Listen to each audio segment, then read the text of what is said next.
Yo, what's up mga kaibigan? Nalina tayo magkwentuhan. Patungo sa off-season na ito ay may player option ng NBA scoring leader 40-year-old LeBron James. Ibig sabihin ay may pagkakataon siya na pumasok sa free agency at makinig sa alok ng ibang teams o kaya naman makipag-negotiate sa Lakers para sa 1-and-1 deal na tinatawag.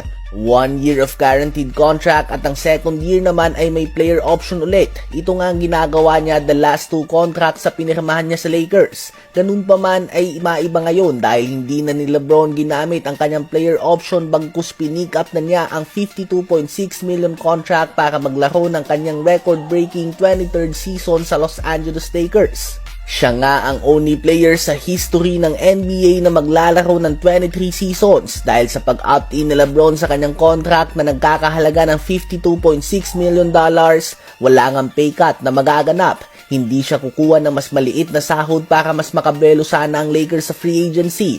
Ang perspective nga na LeBron dito ay bilyon ang pinapasok na para sa franchise ng Lakers dahil sa ticket sales, merchandise, TV deals at iba pa. Kaya naman maliit na kumbaga ang 52.6 million contract sa worth of value niya sa isang team.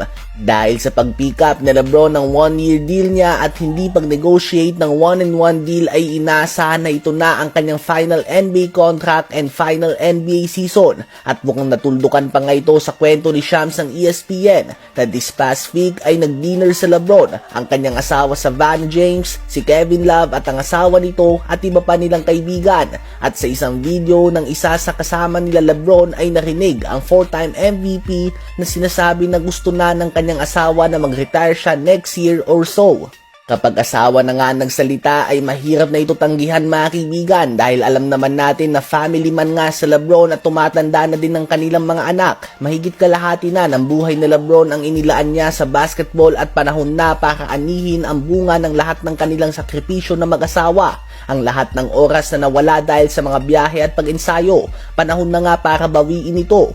Ganun pa man, hindi pa nga tiyak kung next season ba ay sa Lakers pa din talaga sa LeBron kahit na pinikap niya ang kontrata.